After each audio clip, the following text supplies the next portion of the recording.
everybody. Welcome into the Midstate 48, driven by Miracle Auto Group, getting you ready for the second round of playoff action around Middle Tennessee. Chris Brooks here with you as always, as well as the rest of the gang. And I'm going to bring them all in. Scott Burton, Cam Reed, Tom Duggan. Gentlemen, how are you?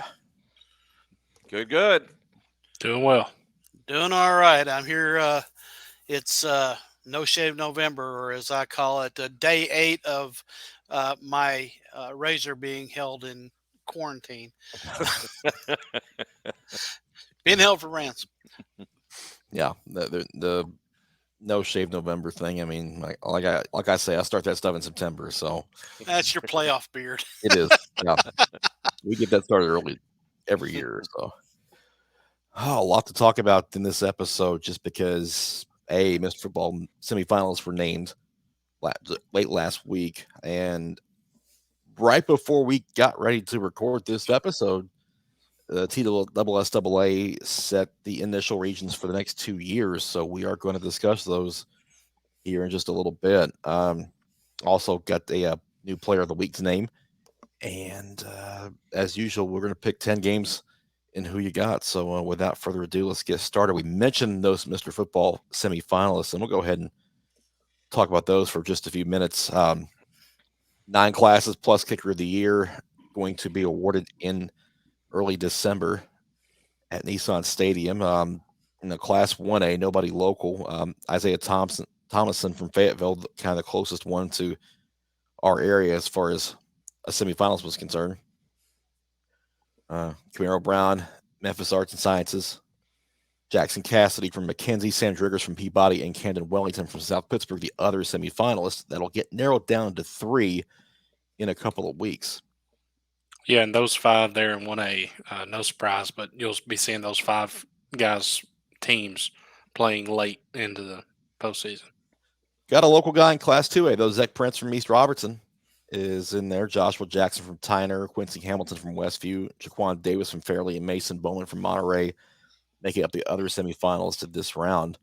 A pretty good group here as well, guys. And Zeke Prince obviously getting in there for the Indians, and a well-deserved honor for him.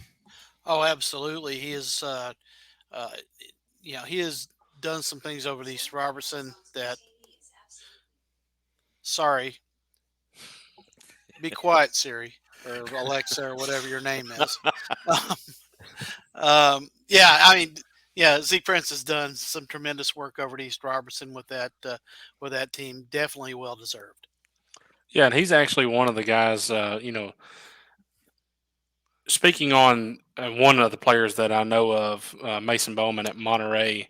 Bowman is almost a one-man show there for the Wildcats. He's probably got the best numbers out of this group. But in Prince's case, he plays on a team where he doesn't get all the touches, guys. So to put up the numbers he has with limited amount of touches just speaks to the type of year that Zeke's having. And I've seen Bowman. I'll chime in. I know he's a little bit outside of our area, but a young man's had about 1,800 yards rushing this season, and he's just had a fantastic career. I know this is not a career award, but Monterey High School will remember him for a long time. He's had about 5,000 yards, I think, from scrimmage during his career there, and he's had another outstanding season there at Monterey. Yeah, and as we're going through these lists, if there's somebody that you think might have been snubbed, go ahead and name them, because it's something we want to discuss as well, because I think there were several that probably could have been semifinalists as well. Class 3A, it's Jamarian Dowell from Covington, Easton Elliott from Waverly, Jordan Harris from Alcoa, Mark Joseph from Sheffield, and Lance Williams from Alcoa, making up the 5 semifinalists there. Yeah, Easton Elliott just having an unbelievable year for Waverly. Moving on to Class 4A, Macon County's Gabe Borders joins Joandrick Bullard from East Hamilton, Marcellus Jackson from Fulton, Walker Martinez from Anderson County, and Jamari Person from Haywood. We've talked about Borders a lot this year. He's had a big year as a sophomore, and certainly deserving of making the list. Guys, let's weigh in here. Yeah, this won't be the first time. This won't be the last time that we see Gabe Borders' name mentioned on a Mr. Football semifinalist list. Yeah, Borders won co-MVP awards in Region 4-4A this week. He's had a fantastic season there. Wanderick Bullard, that's a kid I'm going to get a chance to see Friday night for East Hamilton. I've heard a lot about him, about 2,800 yards of total offense this year. He's a great dual-threat quarterback. Guys, he's got some great weapons out there, not taking anything away from him. He's a strong guy. I've watched him some on film this year, and he's quite an amazing player there for East Hamilton.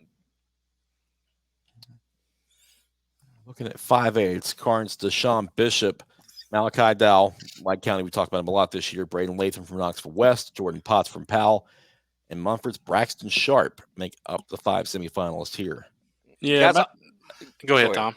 Well, I was just going to say, I just want to tell a funny story about Malachi Dow because, we've talked about him all year long, and he sat out one game due to injury and actually played just one half of a couple of games down the stretch, but was talking to a friend of mine the other day about Dow in the playoff game the other night, and he said, I think he slowed down since he got hurt. Said, did he do anything the other night? And I said, yeah, just 293 yards and 3 touchdowns. That's all. So it's got to the point where Malachi still puts up great numbers, and White County's winning a lot of games. He's just had a fantastic season. I know we've talked a lot about him, but he's just a really special player.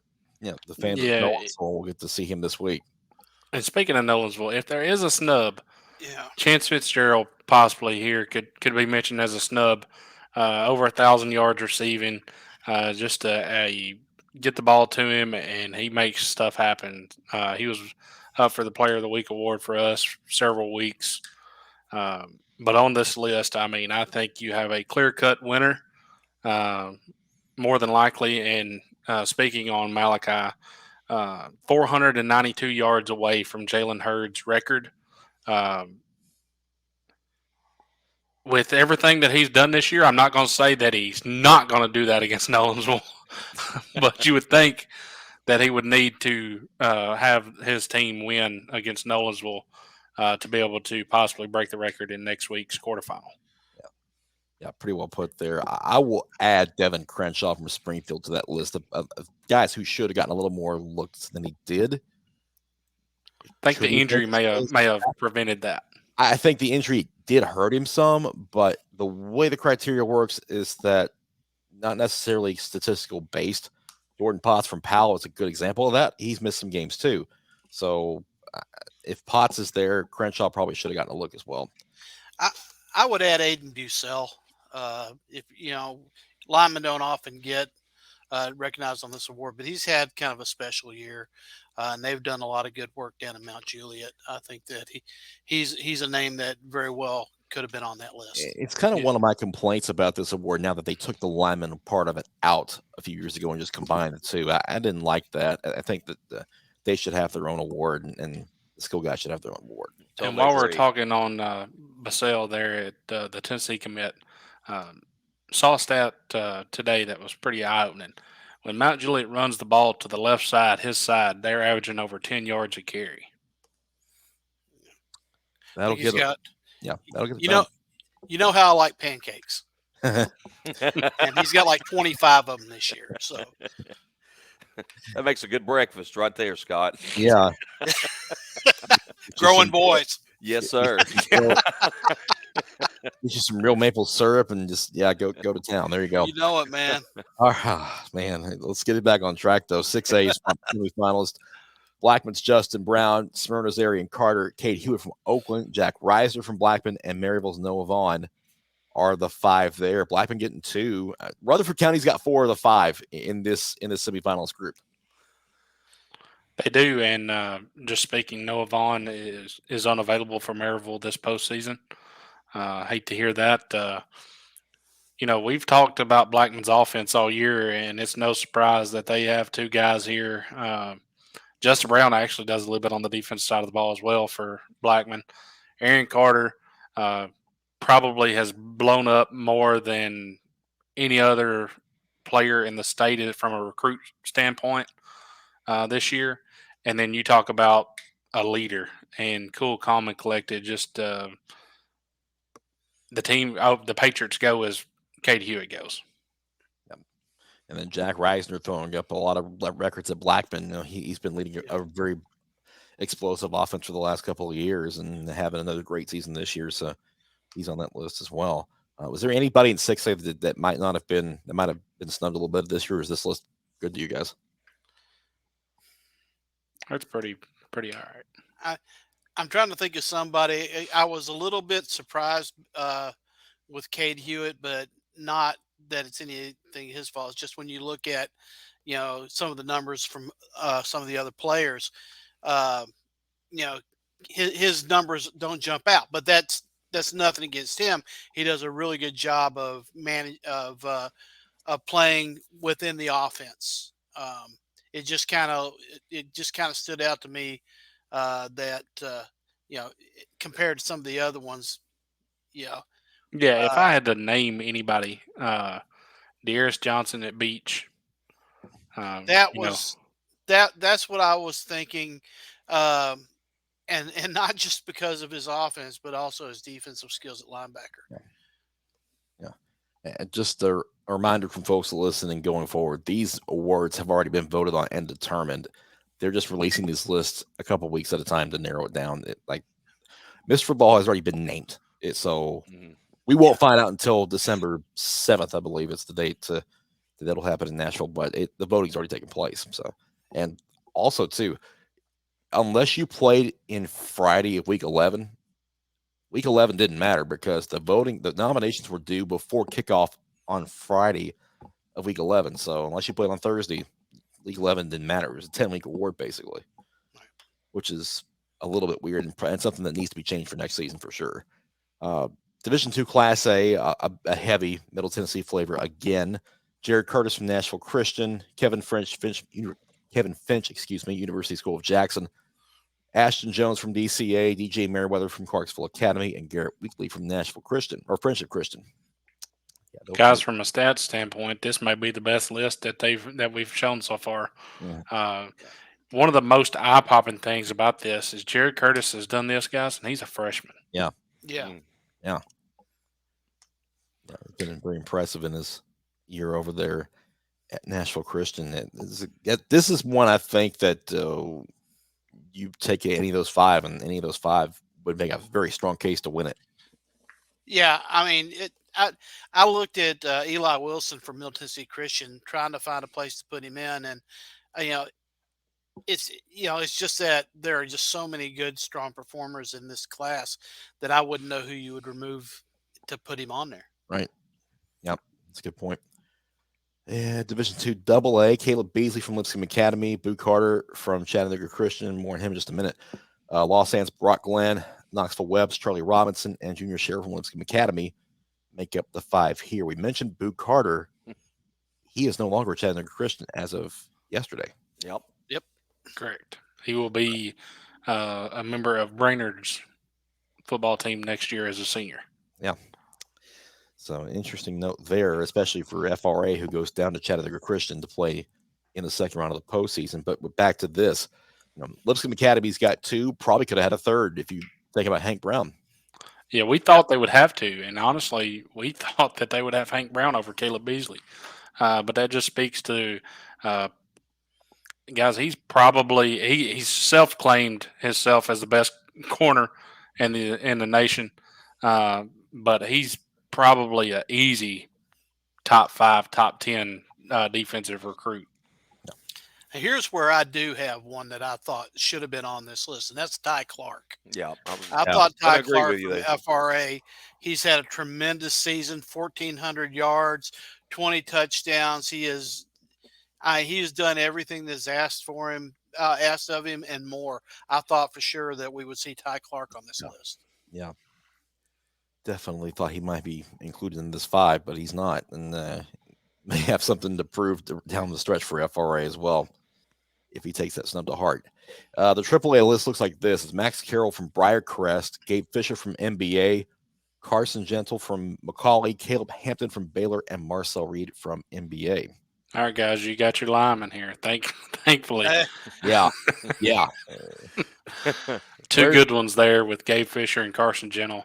Marcel is number wise. His numbers weren't just totally eye popping at first when you looked at him, and then you look at his efficiency, and that goes a long way when you're talking about a quarterback that's going to go play on Saturdays in SEC.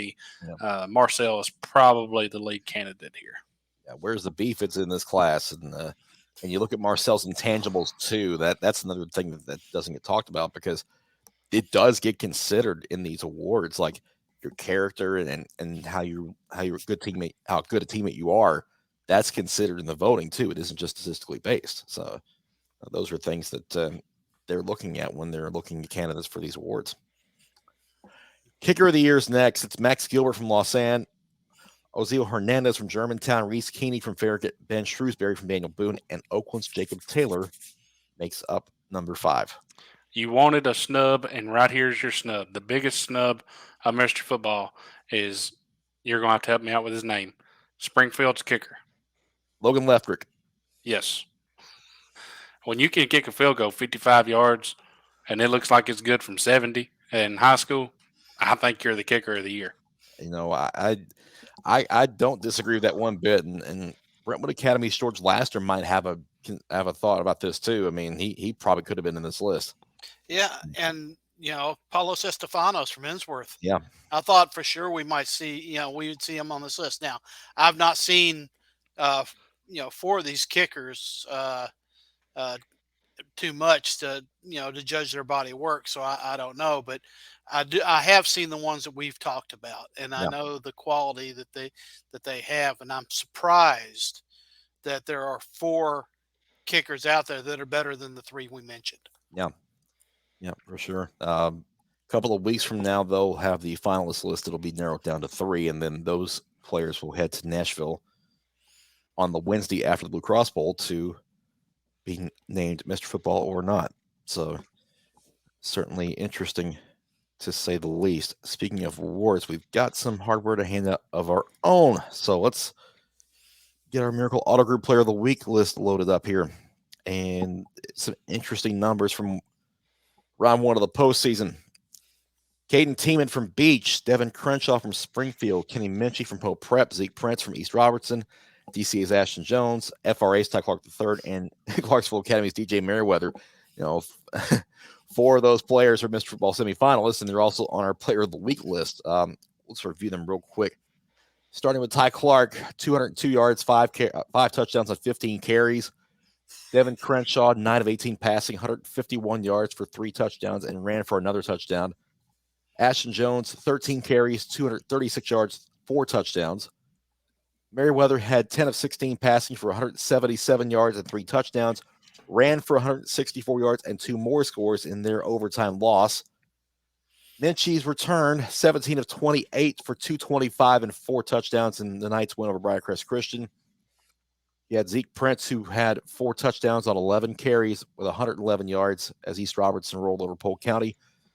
And Caden Tiemann from Beach, 4 touchdowns, scored 4 different ways. He had a rushing TD, a receiving touchdown, an interception return for a touchdown, and a kick return for a touchdown as they eliminated McGavick. So voting just concluded for the fans portion of the vote, and they decided it was Caden Tiemann who should get their vote this week. Tom, you went with Ashton Jones.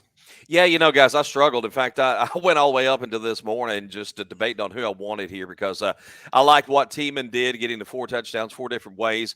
And I'll tell you, an honorable mention for me today as well was Merriweather, just looking at what he did in an overtime loss. Loss was the operative word there in a playoff game. But you look at what he did. Merriweather, that team's probably not in it without his performance. But when I broke it all down, guys, I had to look at who won. And in the first round, there were a lot of games that weren't really all that close. And when you look at Ashton Jones, I thought he had the best overall performance. 13 carries, 236 yards, 4 touchdowns. Pretty good performance in round 1 of the playoffs. All right. Cam, you went Caden Tiemann as well. I did. In the playoffs, every facet of the game is just as important as the other. And he showed up in every facet of the game to help his team to victory. All right, Scott, you went with Caden Tiemann as well. Yeah, just to echo Cam, he contributed in 4 phases of the game, and they actually, when you look at, they needed those touchdowns, and I thought that what he did turned the tide of the game, even though it turned out to be a bigger win than what it showed. Yeah. I went with Cade Tiemann as well. I mean, if you guys notice for the end zone like he does, it's hard to ignore that. 4 different ways to score, and he's going to be a big part of that Beach offense and defense and special teams, honestly, in the postseason, at least this week, and possibly in playoff games going forward. So 4 out of 5 votes for Caden Tiemann, and that means he is our Miracle Auto Group Player of the Week for the first round of the playoffs. We've got some hardware to swing by Beach and deliver to Caden Tiemann this week, so congratulations to him. And why don't we hear from those fine folks at Miracle Auto Group real quick, shall we? Hi everyone, Jim Galvin, Miracle Ford, your Ford dealer in Gallatin, Tennessee since 1980. Great news, beginning now. When you need service, we can come to you. Our mobile service van comes to you wherever you are. Whether you need oil change, lube, routine maintenance, warranty, filters, wiper blades, batteries, bulbs, recalls, and more. Visit our website or call us now. Are you ready for a miracle? All right. As always, we thank Miracle Auto Group for sponsoring the Midstate 48 and the Player of the Week awards. We'll do that for the remainder of the season as well. So let's dive into some classification talk with these new regions that just landed in our lap literally before we started recording the show.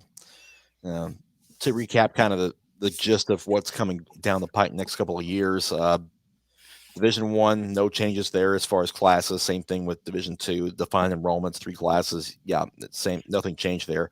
State office is going to set the region schedules for the next 2 years. That is new, and that will be coming down very soon once these appeals are heard. Every school will play region game week 11, whether that's Thursday or Friday, depends on the year and what class you're in. And you can see that on your screen as well. Literally November 8th, as this thing was about to get recorded, regional alignments were determined and posted. Order control meets on the 17th, and the appeals are going to be heard at that point if they're not happy. And I fully expect that some will appeal. So November 21st at 1 o'clock Central Time, the region schedule will be posted to the CWSW website, and at that point, we should have the final regions for the next 2 years. So without further ado, let's dive right into it. Let's start in Class 1A and 1 and 2A, and not a ton of change as far as the teams in our area in 1A. Region 4 stays intact with 4 teams, and we thought Pickett County would come back with their program. They did not. So it's 4 teams for the next 2 years. I'm wondering if they're thinking that Pickett County will be back actually the year after.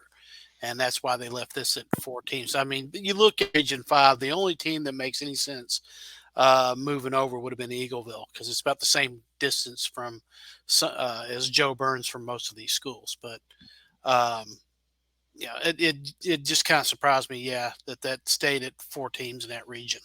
Well, and you mentioned that, Scott, and, Pickett County's been playing a JV schedule for each of the last 2 years. They've had a handful of games that they've been playing with the initial expectation that they would come back in 2023. But I don't know. I haven't heard any word of what the holdup is there, but you may be right. They may be looking to come back, if not this upcoming season, then the season after that. But I'm like you. It looks a little odd to see only the 4 teams. You got 4 teams to get an automatic berth into the playoffs. Then you got Region 5. It's loaded down with 7 teams, and you got 3 teams that are going to miss out on a playoff berth. Yeah, one thing to note here for our lone Region 5 team, Eagleville, they actually benefit from losing Fayetteville from their region this year as Fayetteville moves to 2A Region 4. Yep. Over in 2A, let's look at Region 3 and how that one kind of came together. York Institute and Monterey come back west from what they had been, and then you've got East Roberts and Jackson County drops from 3A to 2A. East Roberts and Jackson County, Smith County down from 3A, Trousdale County, and Westmoreland. Cam, you called this region. I did. I called this region on Monday. The only question mark that I had on this region was York Institute. I did not know if York would be in Region 3 or if they would stay in Region 2 along with Oneida, because the distance between York and Oneida is just about closer than York and most of these teams in this Region 3. But the pure amount of teams over in West Tennessee at the 2A level, Memphis has 2 regions this year and 2 coming up in this next cycle. So they had to shift everybody east to account for that. And luckily the one region that is just outside of our coverage area that kind of got broken up is Region 2, and that has Bledsoe County traveling, Bledsoe County, Tellico Plains, and Polk County all traveling to play Wartburg and Oneida, which is a pretty widespread region there itself. You could see an appeal here from York to get into that region. That region would probably be a little bit easier for York to make a playoff appearance in. But this Region 3 is stacked, and that Smith County team coming down from 3A is definitely got to be top dog here. The thing that gets me is East Robertson traveling to York. That's a 2-hour and 43-minute drive. I mean, the Indians are going to have to pack a lunch. They may have to make overnight accommodations. I don't know. But that's a long way to ask a 2A school to travel. For that amount of time. That's 124 miles, and it's 124 miles of not interstate. It's 124 miles of rough bus ride that you're asking those kids to make, and it's I think that's a little surprising that York is in that region. I mean, I know Monterey is a good haul, and so is Jackson County. They're an hour and a half, hour and 48 minutes for East Robertson as well, but that one just kind of surprised me. I mean, I don't know where you can stick East Robertson to make things better, because quite frankly, everything is east of them. They are going to be the West team in that region. Yeah, I don't know that they really fit in Region 4 either. I am a little bit surprised that maybe York ended up in Region 3 and not in Region 2. It might have made sense to leave them there. But at the end of the day, I don't know that York really petitions to go to 2. They may, but they're just as happy. They've developed a pretty good, rivalry with Monterey, and they've got familiarity with Jackson County and Smith County over the years as well. That Region 3, again, another stacked region where you've got 7 teams there. Of course, so then you look over at Region 4. Cannon County moves down from 3A this year down into 2A, and they get rewarded by, ending up with Fayetteville, who moves up from 1A to 2A. And then you got Marion County. They've been a little up and down, but they've got a good football tradition there. Forest and Cascade. I think Cannon will be happy to go down and play on the 2A level this year, but nobody's excited about having Fayetteville in their region. We know that. No, not one bit. Right back to Region 3 real quick. Half of that region is actually made up of an old, you mentioned that York was familiar with Jackson and Smith.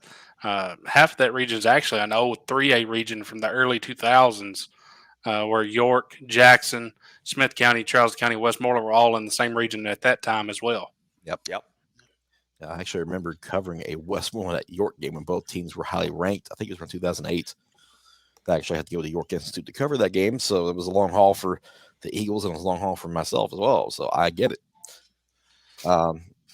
Region 5, Harpeth gets away from that Charleston County region for the next 2 years. They go west and head with East Hickman County, Lewis County, Loretto, Mount Pleasant, Summertown, Waverly, kind of teams that are around that area. So it made sense for them to go out that way.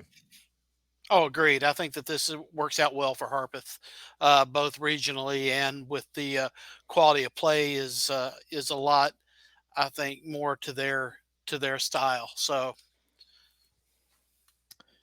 looking at 3A and 4A, well, 3A, Region 4, you've got, let's see, Watertown over there in Region 4, and with Community, Giles County, Grundy County, Sequatchie County. Yeah, interesting for Watertown to where they get put when they thought they might have been somewhere else. Yeah, from a playoff standpoint, I got to think that Watertown's pretty happy about this region selection. I think they have a strong chance to make playoffs, and they have a fairly decently strong chance to host playoff games out of this region. But they were, from a travel standpoint, expecting to be put in Region 5 with East Nashville. They were expecting basically just a swap between them and Smith County. Unfortunately, that did not happen. But fortunately for our new school in our area, Liberty Creek, they get put in a favorable region for them to possibly make their first playoff appearance next year. Yep. Yeah, they'll be eligible for the first time next year. And I think that, for the most, I mean, East Nashville is, going to be, kind of the rule this region, I think, for the next 2. But if you look at Maplewood and Stratford, really have a good chance to to continue some playoff runs for Maplewood, Stratford to get back in. Well, they continue theirs as well. Republic's going to be interesting to see how that program shapes up. But I think that it's favorable for Republic to have a home and this kind of competition. Yeah. In Region 6, no, Fairview got a good draw for them. They stay mostly with the teams that were in their region this time around, with a couple of exceptions. White House and Waverly leave, but they get Cheatham County, Stewart County, Sycamore, and White House Heritage. Yeah, I'm not sure there's a team in that region that can compete with the Yellow Jackets. Not at this point. Right. But Sycamore seems to be on the upswing a little bit. Cheatham County is going to be interesting to see how they fare with a little different competition. And, White House Heritage rebuilding.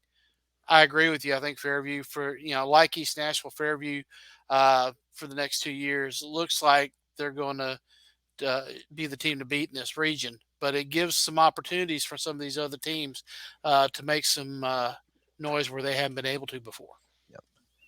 In 4A, we got Region 4 adding White County to that list with Cumberland County, DeKalb County, Livingston, Macon County, Stone Memorial, and Upperman. Yeah, strong and balanced as that region was this year. It just gets stronger adding White County, a team that, yes, they're going to lose Malachi Dow this year, but sophomore Trip Pinion has had an unbelievable year at quarterback, and I fully expect to see some very high-scoring, fun matchups similar to this year. There was a bunch of one-point games this year, but when you think Macon County with Gabe Borders, you think Upperman with Jackson Rollins coming back next year, you think White County with Trip Pinion, you think DeKalb County getting Briz Trapp back next year at quarterback, you think Stone Memorial having Hunter Hevilon. This region is loaded, guys.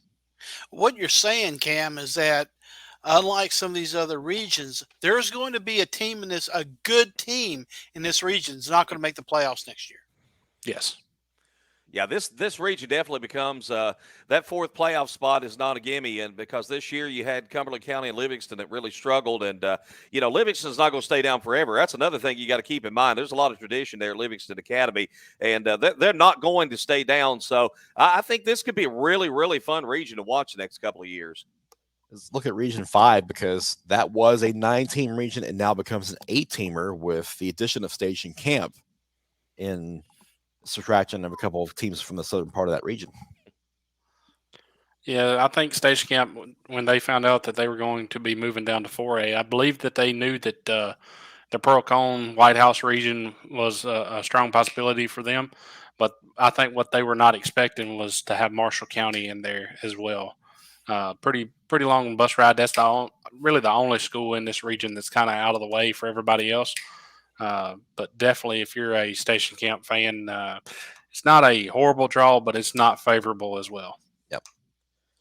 Yeah, there's going to be you have Pearl Cone, and Marshall County, which they're going to be your teams to beat. But there's a like Region 4, there's a possibility that a good team is going to get turned away at the end of the year out of the playoffs in this region. These two regions in Class 4 are going to be very, very fun to watch.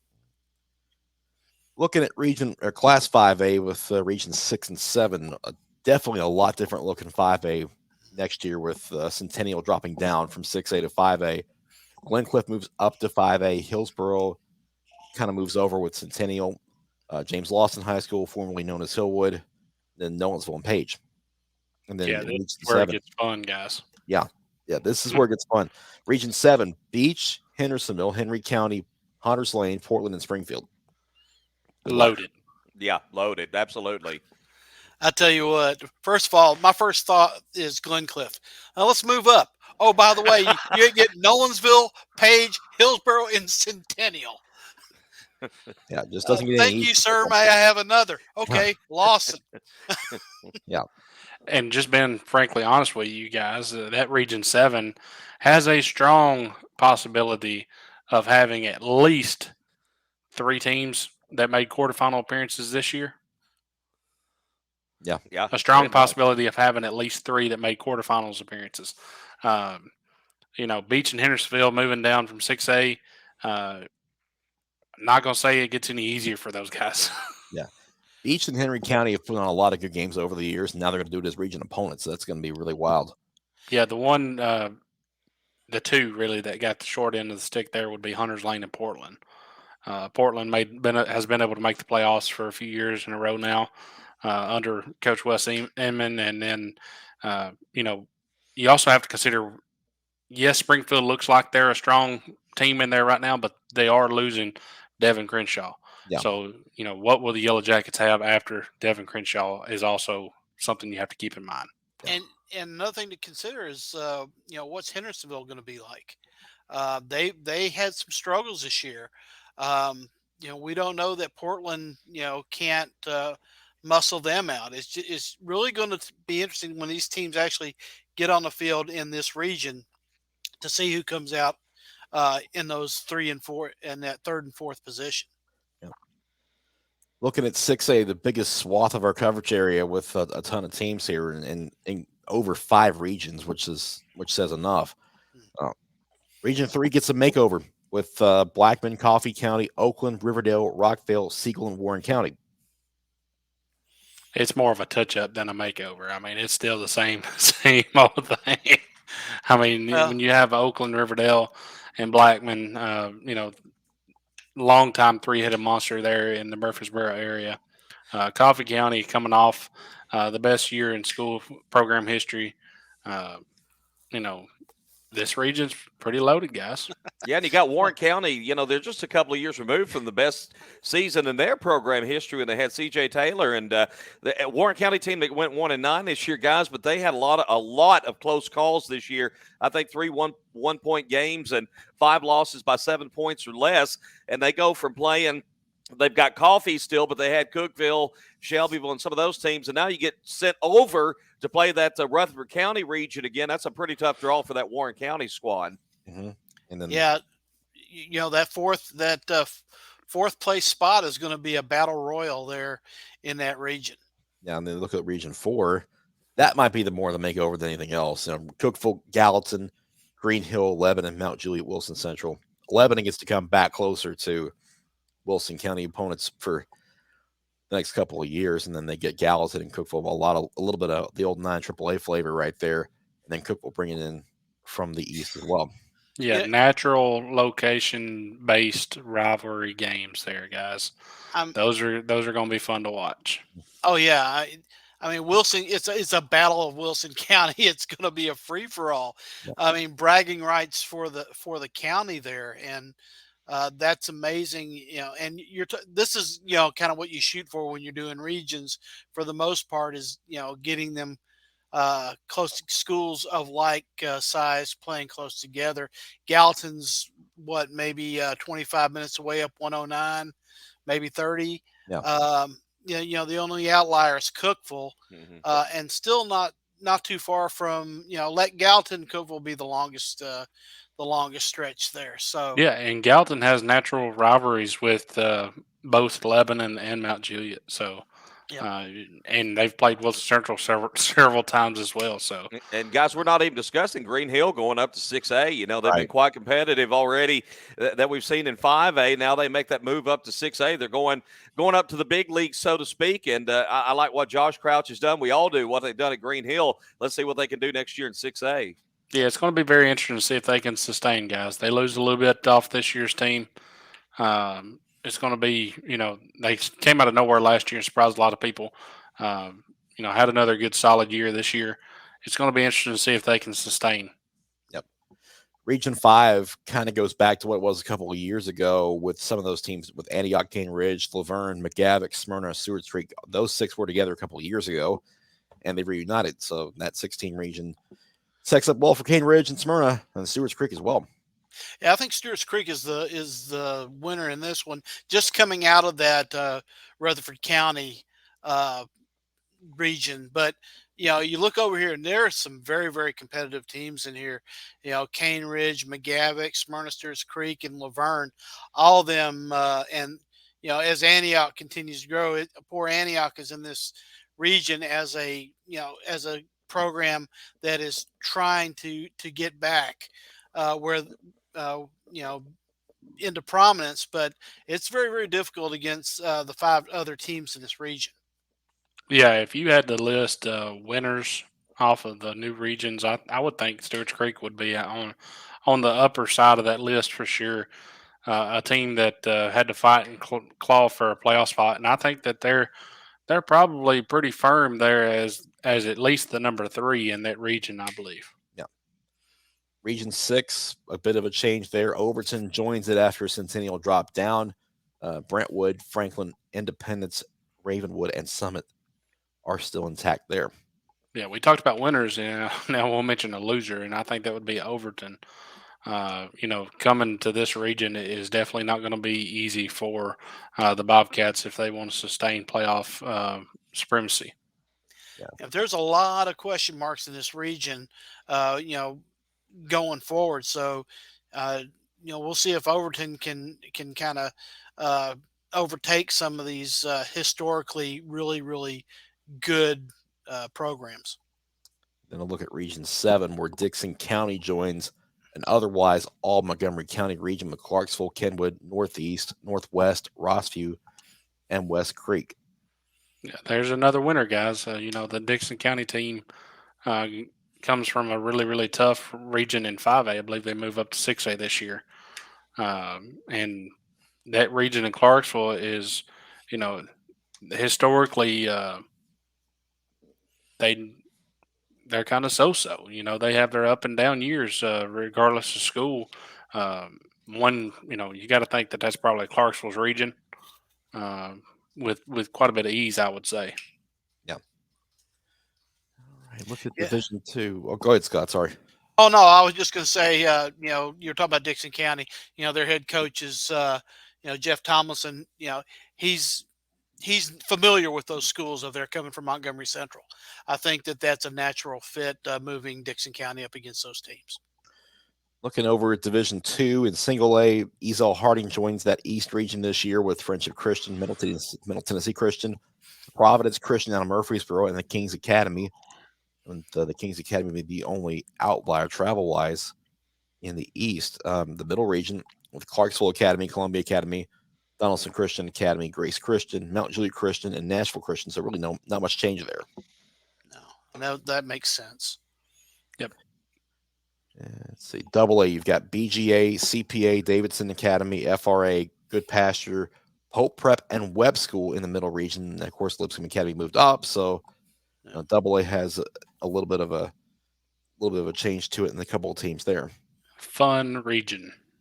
Oh yeah, is all I gotta say there. Yeah, unless you're the feet. Yes, yes. And then you're looking at those other teams going, "Oh wow."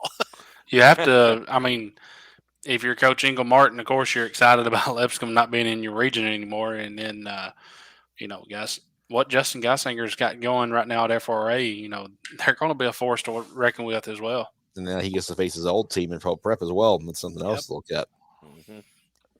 AAA has Baylor Brentwood Academy, Knoxville Catholic, Lipscomb Academy, McCauley in the East, along with MBA.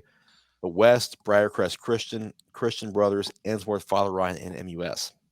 Yeah, guys, we've just listed the regions that we cover in every other classification, but this is all there is in Division II AAA. This is everybody. Yeah. Only 11 teams.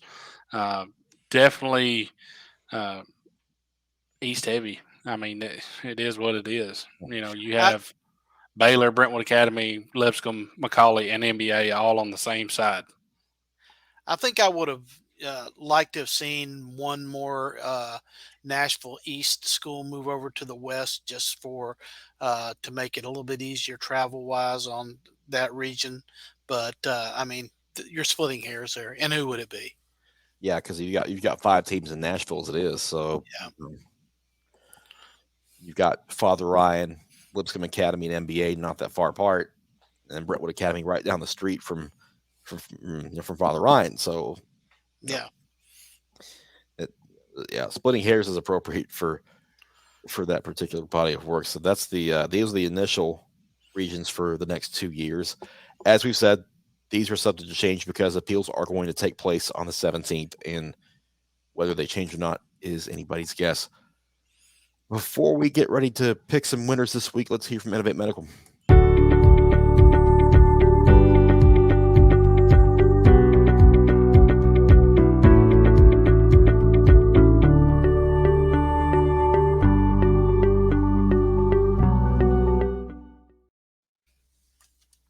All right, it's that time of the week again. We got to pick some winners. Let's see who you got.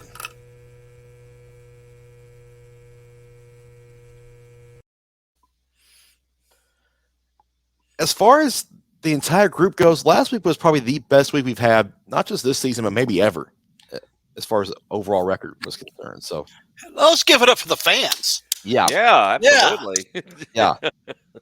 10-0, only the second one to ever do it, joining Tom Duggan in the Perfect Club. So hats off to you, the fans. You went 10-0 last week and managed to gain one game on everybody.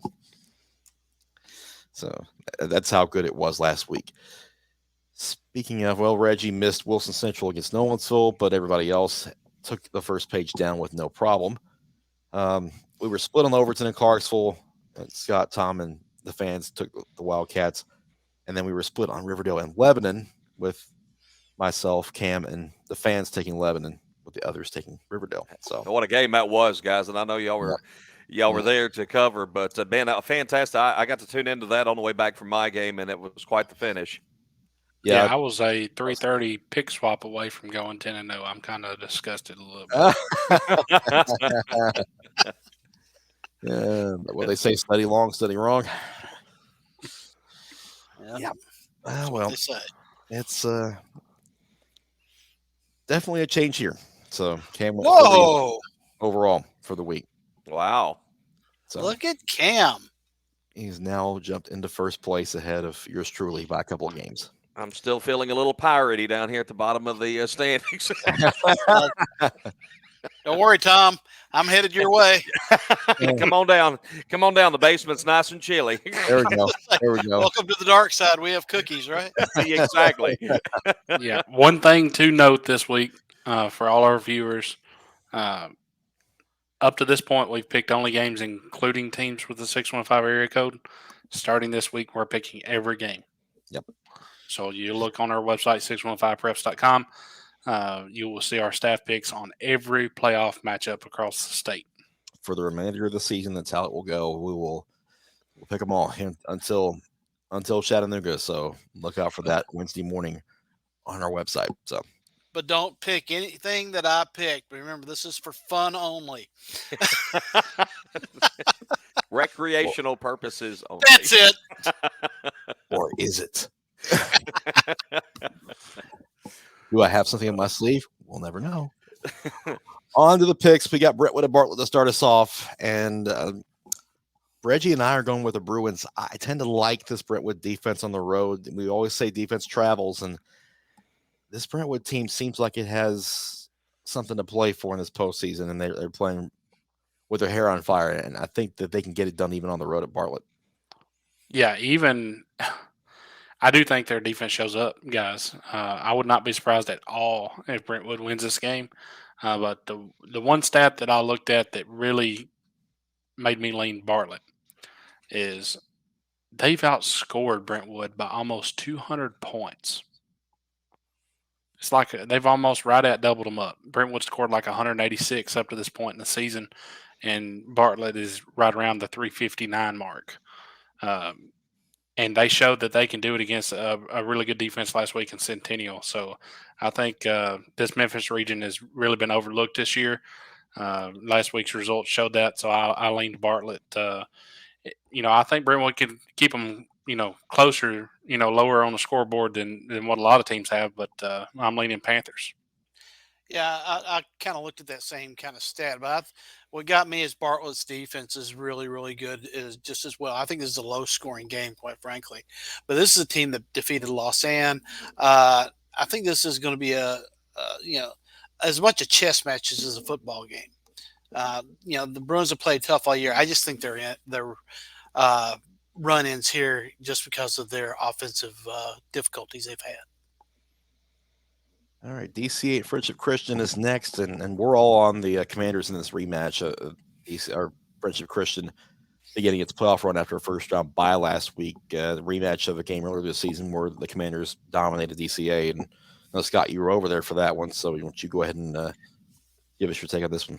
Yeah, this is a replay of that Week 3 match that Friendship won 43-8, and since that, DCA has gotten better. Ashton Jones has averaged 201 yards rushing, 16 touchdowns since then. But that being said, Friendship just has so many weapons, and they can hurt you in so many ways. I think DCA is still a young team, especially on the defensive side of the ball and on the lines. And I think because of that, they will end up winning over DCA again. Yeah, if I know Coach McNeil and Coach Lowe over there at Friendship Christian, they're not going to let Ashton Jones beat them by himself. DCA is going to have to find something on the offensive side of the ball to open things up for Ashton Jones, and I just don't see that happening enough times for DCA to pull off the upset. They held him to 8 yards rushing on 10 carries in Week 3. Going to be a challenge for the Wildcats. We'll see what happens in the rematch. East Nashville at Waverly. Tom and Reggie are on Waverly. I'll let you start us off, Tom. Well, guys, I'll tell you, 2 weeks ago, I probably would have picked East Nashville to win this game, but they've been struggling down the stretch, and it seems like it's on the offensive side of the ball that they really started having some issues. It started with the Riverdale game back, I believe, in Week 10 of the season. Then Smith County, and I think Smith County really showed us that they had something. It might have had more to do with Smith County than it did with East Nashville. But then last week, East Nashville had their struggles against White House in the first round of the playoffs. And again, it's offense. They're only scoring about 12, 13 points per game in the last 3 weeks. I think they're having a lot of issue there. Waverly's been playing some really good football here of late, and the fact that they've got it at home this week, would be surprised to see East Nashville win. But by the way the teams are playing right now, I think Waverly wins this one. Yeah, 100%. It was hard for me to pick East Nashville to win this game based off of the way that both teams are playing. However, I do feel like East Nashville finally have received their footing, scoring late in that game last week. It really showed the grit of Coach Stewart's team. Some program changes internally, I think, will help this Eagles team, and I think they go on the road and get a tough win. Zach Beard and Frank Gordon's going to have to lead the way offensively. Well, we talked to East Nashville coach last week, and yeah, it's exactly that. They had some internal issues that caused some strife midway through the season that caused them problems, and they're actually playing right now with 3 underclassmen on the offensive line, which is what has caused them issues. That being said, this team has all the talent in the world to make it. I was there at East Nashville this week in their game against White House. Zach Beard took the team on his shoulders. Frank Gordon was he was like Taco Bell, man. He was open all night. The question is, can those offensive linemen gel together and keep Zach Beard clean? I think they can. I think that this team is playing a little bit more together now that they've cleaned house a little bit, and for that reason, I'm going with East Nashville. I think Zach Beard getting a little bit more free reign to run is going to be beneficial for East Nashville, especially when those linemen are still trying to gel together and give him some better protection. If it breaks down, he can get out there and run and do some things with his legs. And that's a key reason why I went East Nashville this week. A week ago, I would not have done that. Fairview at Smith County, a rematch of round 1 from last year where the Owls knocked off the Yellow Jackets at home in Carthage, and we're all picking them to do it again. So Smith County looks like they could be in for a pretty good ride. Jamison Keeley, 55 total tackles and 18 for loss. He has 9 sacks. I think he's the key to this game, and if he can get pressure on McCoy, I think that Smith County wins this one. Yeah, I believe that Fairview style of play just really plays right into the hands of Smith County in the way that they want to play. And at this point, I think Smith County's better at playing that style of football. Smith County's playing with a lot of confidence, guys. They have not lost since week 2 of the regular season against DeKalb County, a game that I know they'd love to have back to have an undefeated season going. Smith County's playing. I think they're going to go a long way in these 3A playoffs. All right. On to the next one. It's Lebanon at Oakland, and we are all on the Patriots. I know that this Lebanon team is going to be determined going into Ray Hughes Stadium to try to do some damage here. And I said earlier this season I thought that Lebanon could give Oakland problems, and they're playing it around earlier than I expected. But I wouldn't be surprised if Lebanon keeps this close for a while. I do like the way his team's playing with swagger and able to close out a tough game against Riverdale last week. Didn't like that they gave up a 21-point lead twice, but finishing in the end is important in the postseason, and they were able to do it. But in the end, until somebody beats Oakland, I got to go with the Patriots otherwise. Agreed. Yep. On the page number 2, it's Page and Mount Juliet, and Reggie's going with the Golden Bears, and the rest of us are on the Patriots. Cam, why don't you take this one? Yeah, I mean, looking at last week's game, Page scored 35 unanswered at one point to really separate against Green Hill. Mount Juliet's run game is going to have to be the difference in this game if the Golden Bears want to win this game, and it's going to be hard to do that against Coach Rathbone's defense. Really good linebacker core there for the Patriots. And at the end of the day, this Page team, I believe, is on a mission to get another shot at Nolensville. Smyrna Beach could be a very defensive battle in this one with the Bulldogs and the Buccaneers. Reggie's going with Smyrna, and the rest of us are on the Buccaneers. Yeah, very surprised that we're all on Beach. Yeah, this was tough, guys. But and sorry to interrupt there, Cam. Again, defensive battle is what I see in this football game. And the 22 that Beach gave up last week in the first round of the playoffs, the most since the 21 they gave up to Henry County back in week 2. If anybody can match Smyrna's defensive effort, I think it's Beach and playing at home. I look for a very low-scoring game here. Yeah, as tough as this matchup is to pick, it's really simple to pick. To me, whoever's linebacker core plays better is going to win this football game. And to me, Smyrna has the best linebacker out of both teams in Aaron Carter, but Beach has the better core. So I think Beach wins this ball game. I think Beach has a lot of weapons in the backfield, and I expect them to come out in they with J.P. Courtney, Darius Johnson. I think they've got just a lot more weapons.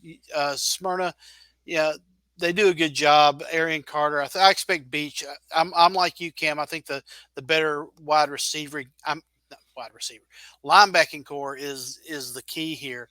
I expect Beach to focus on Arian Carter, force Landon Miller to beat them throwing. That means that Beach will have to cover Thomas Jones, likely man up with a safety over the top, allow the linebackers to guard against Carter. And I think that's where Caden Tiemann will thrive.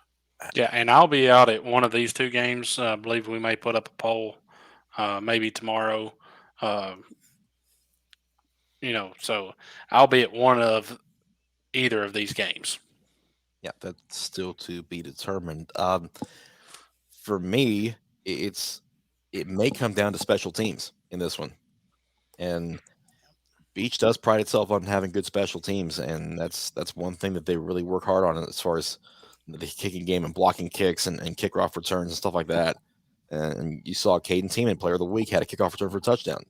I mean, it's dangerous to kick to guys at Beach because they can run it back. And Smyrna's got dangerous guys as well, but I think a special teams play is going to decide this one, and I'm going Beach for that reason. Springfield at Munford.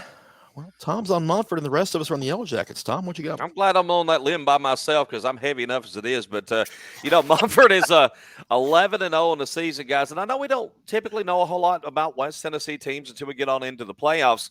But, again, I go back and we talk about defense and how defense can carry a team. And so far for Munford this year, they've got 3 shutouts. They've allowed 7 points or less in 5 of their games this year. They played pretty good defense.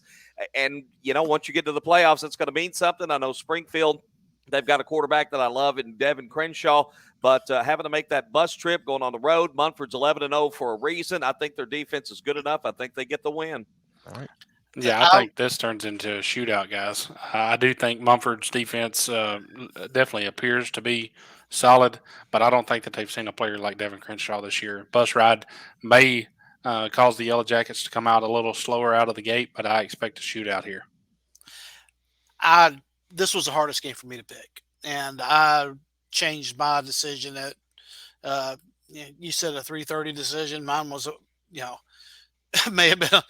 I think I closed my eyes and just picked one. Now, everything I read about Mumford is impresses me about their defense. Tristan Bohannon, 6'3", 230, the outside linebacker is amazing. I expect him to kind of shadow Devin Crenshaw all night. I think that Clarence Cobbins has to have a big game receiving to open up uh, the running game with Lamarius Daniels and Keontae Woodard.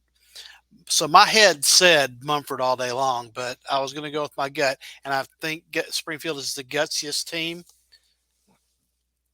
That's what happens when you bang your desk. And so I'm going with the gutsiest team. I think that's Springfield. The key to this game for me is Logan Leftrick. You need points in the playoffs, and he can provide them, especially from downtown. And in a game that field position may be very, very critical, a 50-yard field goal or two may not be out of the question for that young man on Friday night. So Logan Leftrick could be a big reason why Springfield gets out of there with a win. Clarksville at Cane Ridge. Scott, you're headed over there. Reggie is on Clarksville, typical cat. And then Cane Ridge, the rest of us have Cane Ridge. So, yeah. Well, this is, last year Clarksville knocked Cane Ridge out of the playoffs, and Cane Ridge hasn't forgotten that. I think that they circled when they saw the playoff seedings come out. They circled this game, and I know this is the game that made Coach Eddie Woods for Cane Ridge decide to change his culture. So this game is of ultimate importance. Clarksville's tough, and they're running that. They've been virtually unstoppable since they switched over to the triple option. But I just don't see Clarksville being able to stop so many weapons. I think Siobhan Abdullah, with his arm, with his legs, with his foot, just could do so many things. I think they've got too much speed for Clarksville, and I expect Cane Ridge to get revenge for last year. Yeah, I agree 100%. If you talk about hot football teams, I believe this Clarksville team may be the hottest in the state. However, I do believe Cane Ridge has been really chomping at the bit to get a chance at this Clarksville team again, and they have it here in the second round of the playoffs. And I think the veteran leadership of Abdullah and Reggie Goodlow and the offensive firepower is just going to be too much for Clarksville. Yeah, I think all the elements go for Cane Ridge. You mentioned the firepower. Let's not forget the defense, guys. 3 consecutive shutouts for this Cane Ridge defense. They're playing good on both sides of the ball. They got the chip on their shoulder from last year's playoff loss. I think Cane Ridge wins this one. Jalen Johnson and Raymond Sobes the third. If you don't defend those two, they're going to be a long night for Clarksville. And I think that at least one of those receivers is going to have a big night in Cane Ridge rolls. Hope Prep Brentwood Academy is our spotlight game of the week, and we are split between the four of us. Before we get Reggie's pick, I want to turn to you guys. What stands out to you between these two teams? This was tough for me, guys. I'll be honest with you. Kenny Minchie coming back for Pope Prep. I wondered how he would play in his first game back since he's missed a few weeks. It looked pretty good in the game last week. I went back and forth. I'll be honest with you. This was the toughest game for me, actually, to pick this week, going back and forth between these two teams. But, I know I've talked a lot about defense during the show today, but again, this Brentwood Academy has been good on that side of the ball. And very, very solid performance against MUS last week in a 35-7 win. I thought that was impressive in the first round. I could see this game honestly going either way, but I like Brentwood Academy playing at home. I don't know if we're going to get the elite Kenny Minchie if he comes out and plays what he's capable of. Pope Prep may win this one easily, but I like Brentwood. Yeah, this game is going to be a great game, a great display of the way to play quarterback. When you got Kenny Minchie, you got George McIntyre. Both are going to play Division I football at the quarterback position. I just like Brentwood Academy's defense just a little bit better. I like that they have the opportunity to control the game on the ground if they have to with Deuce Scott. I just think that there's more options for Brentwood Academy to win this game than Pope Prep. Well, I look at this game and I remember the game that Brentwood Academy played at Innsworth, and what a team with dynamic players on the outside can do to this Eagle team. And I think that I think this Pope Prep team is better than Innsworth. I think that they can score. I think they can outscore Brentwood Academy here, but to me, the difference maker is going to be Josh Melander.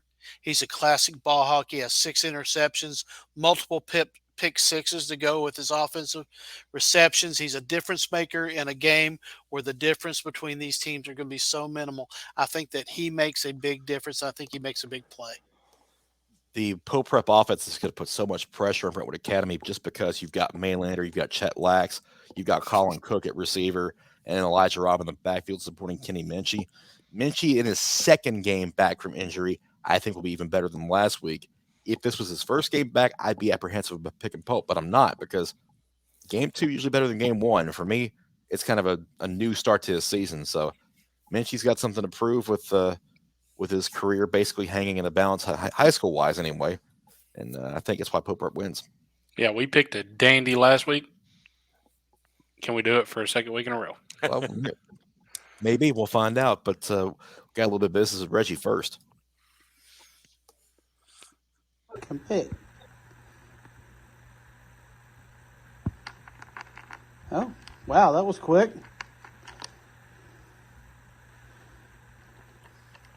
Okay, I guess he has made his choice. And he has chosen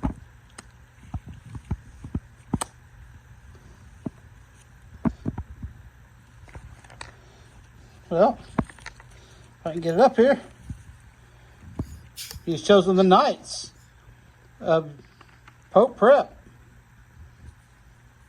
Yeah, I guess he heard Kenny Minchie And was he's back still too. going at it. Reggie, say hi. And let me just say, Pope Prep's one of those teams I never get right. When I pick against them, they win. When I pick for them, they lose. They've been my arch nemesis for the last couple of years. I think Reggie has a thing against birds, and that's kind of why he went with the Knights. So, Oh, he definitely has a thing against birds. yeah. But let's recap quickly. Brentwood at Bartlett. I'm on Brentwood along with Reggie. The rest of y'all are on Bartlett. We all have Friendship Christian winning over DCA. Tom and Reggie have taken Waverly over East Nashville. We've all got Smith County over Fairview and Oakland over Lebanon. Reggie's on Mount Juliet. The rest of us have Page. Reggie's got Smyrna. The rest of us have Beach. Tom's got Munford. The rest of us have Springfield. Reggie has Clarksville. The rest of us have Cane Ridge. And Scott, myself, and Reggie have Pope Prep. And Tom and Cam are with Brentwood Academy this week. As always, you can vote until kickoff on Friday at 615preps.com. Look for who you got and pick all of those games along with us. So can y'all go 10-0 again? We'll see. But that is it for who you got. That is all the damage we can do this week, guys. It's been another good show. Let's get one quick word from each of you before we get out. Cam, go first. Yeah, as we mentioned, as we were picking those games, we have started this week picking every game in the playoffs. So just be sure to check 615preps.com to see who we picked in your game as well. If we're out covering a game, be sure to say hello. We love fan experiences, getting to meet you guys as well. I will reiterate what I stated last week. There's only one state champion in each classification. There's going to be kids play their last football game ever Friday night. So just be mindful of that and respect the game. Well, I'm proud to say that I won the lottery last night. I was proud to get my tickets this morning and learn I'd won $7. So I'm very excited today. No plans to retire from my job, but if you want to hit the lottery this weekend, there's some great games in round 2. And let's hope the TSSAA is going to hit the lottery soon with this region realignment. I know since basically 1993, they've been trying to get the alignment some way that is perfect. Somebody's always not happy. But looking at the realignments that we talked about tonight, I think there's going to be some interesting races. There's not a whole lot of big changes that are coming forth for next year, but some minor tweaks that I think are going to make things a little bit more interesting. Of course, they're going to continue to look at things and try to continue to balance it out. What's the right formula? None of us really know, but let's hope the TSSAA certainly finds that right formula, that perfect formula sometime soon. Yeah, I'm sure that everybody has heard recently of the proposed stadium downtown for the Tennessee Titans, and all the questions surrounding whether the Blue Cross Bowl will move over there, which it honestly should, but that's neither here nor there. What I would like to say is that, you know, when we're investing in things like that, which is what it is, it's an investment.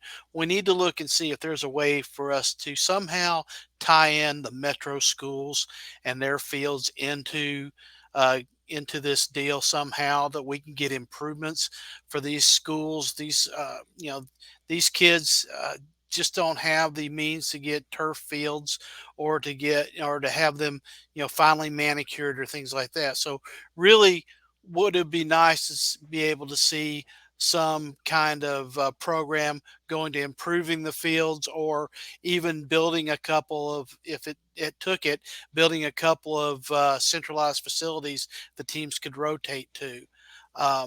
But there's got to be an answer. We really need to invest in some of our metro schools and getting them some really good stadiums, and some really good facilities to which they can play. Well, we're through 1 week of the postseason, and I got to say, last week was pretty good considering traditionally the first week of the playoffs usually isn't. And we were fortunate to cover 2 really good games over at East Nashville and at Lebanon, and there were others around the area as well. Round 2 hopes to be more of the same, and the weather looks absolutely wonderful for Friday night. Hopefully it will stay that way. I urge you to get out there and get to a playoff game. And some of these teams are really good football coming around the pike the next 4 weeks, and it's the best time of year for a reason. So go out there and support these kids and these programs, because they're putting it on the line for themselves and for their communities. And folks, that's all I got. And that's all we got for the Midstate 48, driven by Miracle Auto Group, for round number 2 of the postseason.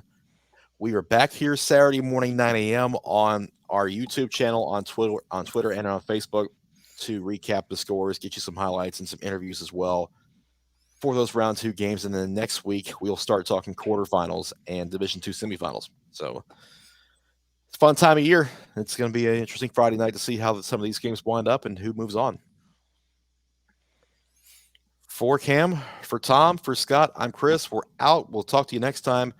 Enjoy the weekend and take care, everybody. Like it.